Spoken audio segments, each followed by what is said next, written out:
Te pau ke manako he mea konu ke mamata tau channel pa ke subscribe mai.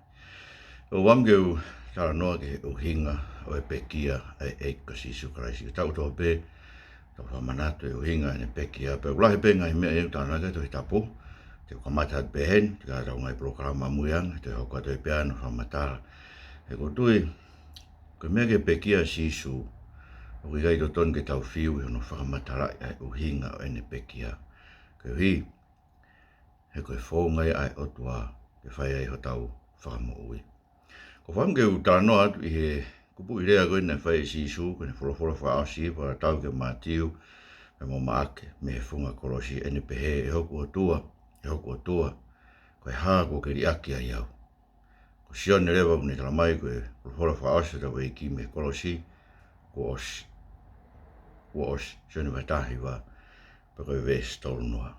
Koe hui, me te tau wako me ai o kau ke Uhinga o e Pekia e ko sisu kraisi. Poko rewa ngai mea lahe ono, te ka mata at beheni, te ka hoka tatau ngai video. Mukulu ki, e hoko o tua, e haa ko ke riaki ai au.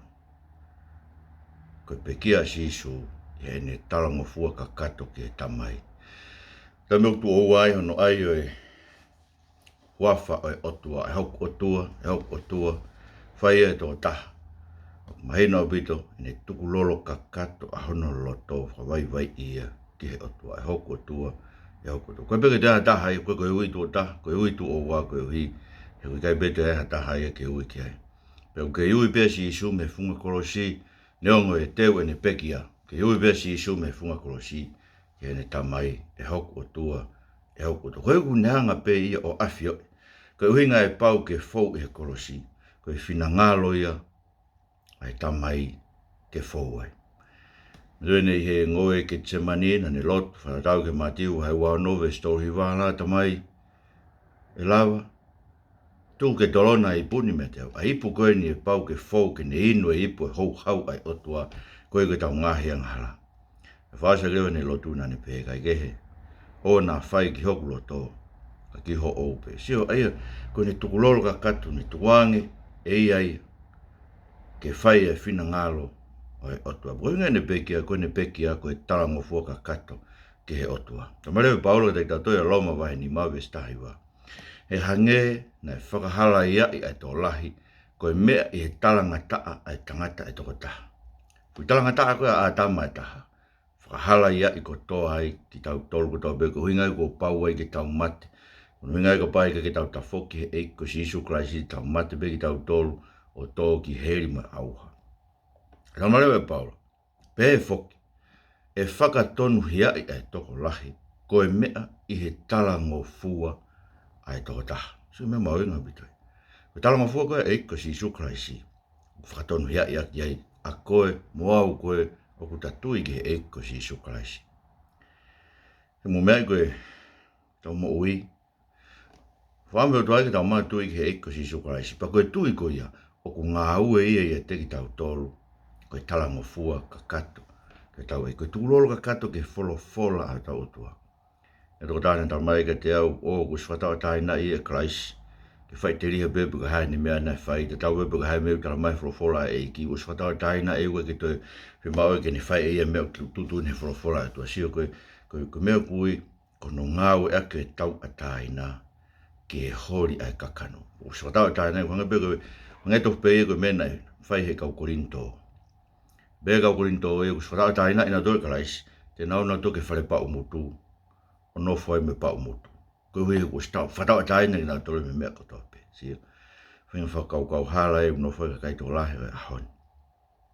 Talango fua koe na whai he eiko si sukraisi. Te mo te tue ki he eiko si sukraisi pe haere mai e ki o no whai te moui, o ne whai e ne talango fua koe ia i e te moui. E ne whakaongo ke reo e ne tamai e wholofola. Ula hewita ngai mea e wholofola, o whi ke tau talango fua ka kato kia i ahoni. Pe sivilai taha e tau muue kau Kristiane i ahoni, ke tau talango fua ka kato ke wholofola he otua.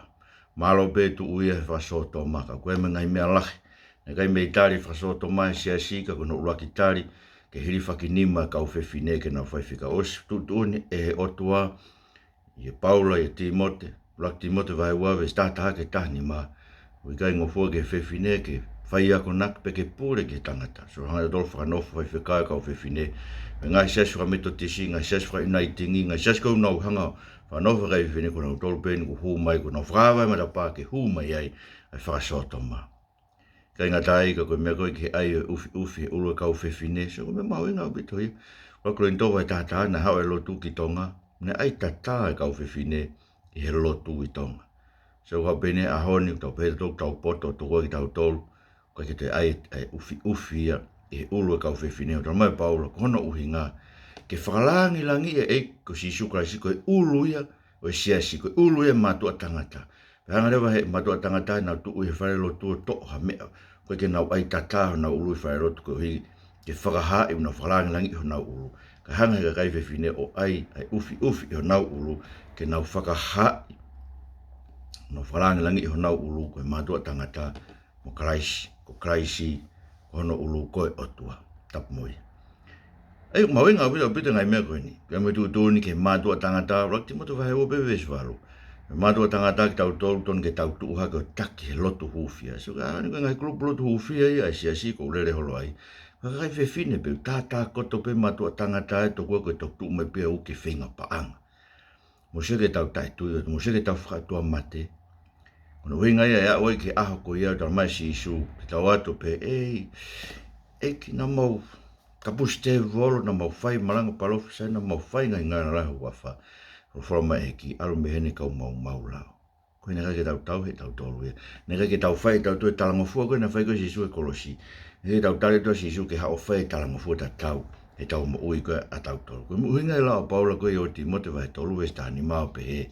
Vai nene ko ka timo tēnā pe talu ho vare ko ke maheni mo toi tapu ai o kune mawhai ke whakapoto koe ke mau ai whakamoui i he tui o kuia karaisi roma vai tolu ve si o wau ni tala mai koe whakatonu hia koe mihi o tua o ku whau mai ke tau tolu he tau tui kia karaisi o ta mai paula i roti mo te koe tui ko kuia karaisi ai koe talango fua koe karaisi ki o tua koe mea kuhanga o tua he toi tapu whakapoto ke tau to ke tau mau ai whakamoui ko mea i he talangofua na whai si Jesu Christ i he kolosi. Tokon mai eke.